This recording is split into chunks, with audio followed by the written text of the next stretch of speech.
Good morning student. आज का अपना टॉपिक है cluster bean part 2। Cluster bean का पार्ट 2 कल अपन ने बुआई का समय तक पढ़ लिया था। अब बात करें इसके बीजोपचार की। की क्लस्टर बीन की। तो बीजोपचार में देखो, राइजोबियम लेग्यूमिनोसेरम, किससे? राइजोबियम लेग्यूमिनोसेरम से बीजों को उपचारित करके बोना चाहिए। अब बात करें अपन इसके खरपतवार नियंत्रण की, वीड कंट्रोल। तो देखो, गंवार की फसल में खरपतवार नियंत्रण के लिए 1 से 1.5 kg बेसालिन, क्या है? 1 से 1.5 kg बेसालिन बुआई के पहले काम में लेते हैं। इसके अलावा बुआई के 25 से 30 दिन बाद 0.50 kg इमिजा थापर का जो व्यापारिक नाम होता है वो होता है परशूट। क्या होता है? परशूट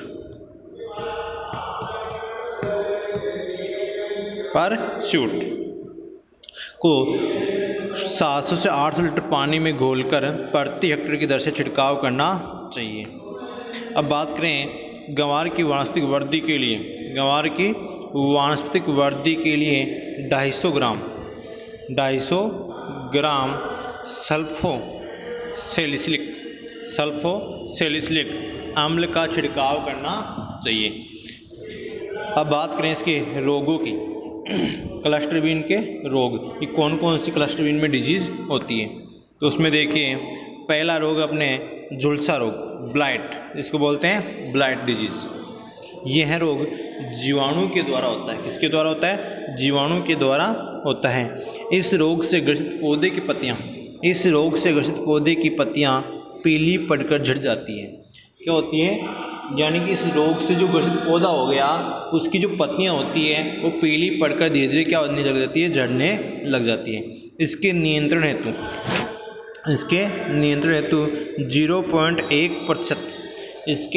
हेतु 0.1% स्ट्रेप्टोसाइक्लिन का छिड़काव करना चाहिए।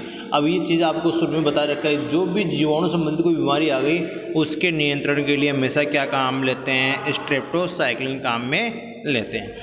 तथा इसके अलावा रोग रोधी किस्में जैसे मरुगंवार है, पूसा सदाबहार है, इनको लगाना चाहिए। मतलब इन दोनों किस्मों में ये ब्लाइट, जो झुलसा रोग है, ये बिल्कुल भी नहीं होता। अब बात करें, अगला रोग है चूर्णी फफूंदी, पाउडरी मिल्ड्यू, इसको बोलते हैं छाछर। देखो, इससे ग्रसित पौधों पर काले व सफ़ेद रंग का पाउडर जम जाता है, और अधिकतर होता है सफ़ेद रंग का। कैसा होता है? सफ़ेद रंग का पाउडर जमा हो जाता है। काले अथवा सफ़ेद रंग का पाउडर जमा हो जाता है, जिससे पौधे की वृद्धि रुक जाती है। क्या है? जिससे पौधे की वृद्धि रुक जाती है। इसके नियंत्रण हेतु 20 से 25 kg गंधक के चूर्ण का छिड़काव करना चाहिए। अथवा इसके अलावा आपको पहले लिखवा रखा कि एक तो केराथिन काम में लेते हैं और एक लेते हैं सल्फेक्स काम में लेते हैं। अब बात करें कीट की, कि क्लस्टर बीन में कौन कौन से इंसेक्ट लगते हैं, मतलब कीट लगते हैं। इसमें पहला कीट आता है मोइला। कौन सा कीट है? मोइला। यह रस चूसक कीट है। क्या करता है? रस चूसने वाला कीट होता है, जो पत्तियों से रस चूसता है। किससे चूसता है? पत्तियों से रस चूसता रहता है। इस कीट के नियंत्रण के लिए डाइमिथोएट या मेटासिस्टोस का छिड़काव करना चाहिए। डाइमिथोएट और मेटासिस्टोस का क्या करना चाहिए? छिड़काव करना चाहिए।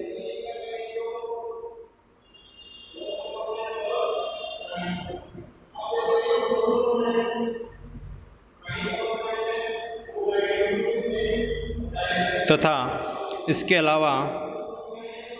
अलावा मेटासिस्टोस का छिड़काव करना चाहिए।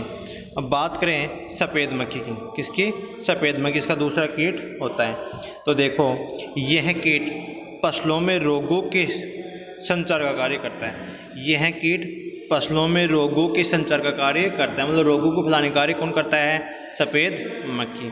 इसके नियंत्रण के लिए 300 ml, इसके नियंत्रण के लिए 300 ml methyl demeton, 300 ml methyl demeton का छिड़काव करना चाहिए।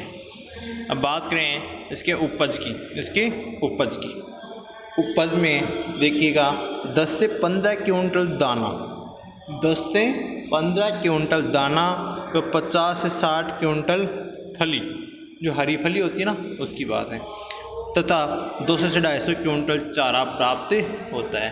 ये 1 हेक्टेयर में होता है। किस में होता है? 1 हेक्टेयर में। ठीक है। अब कल अपना टॉपिक चलेगा रेसे वाली फसलें, फोडर क्रॉप्स। कौन सी है? Fodder crops. ठीक है स्टूडेंट, इससे आगे पढ़ेंगे अपन कल।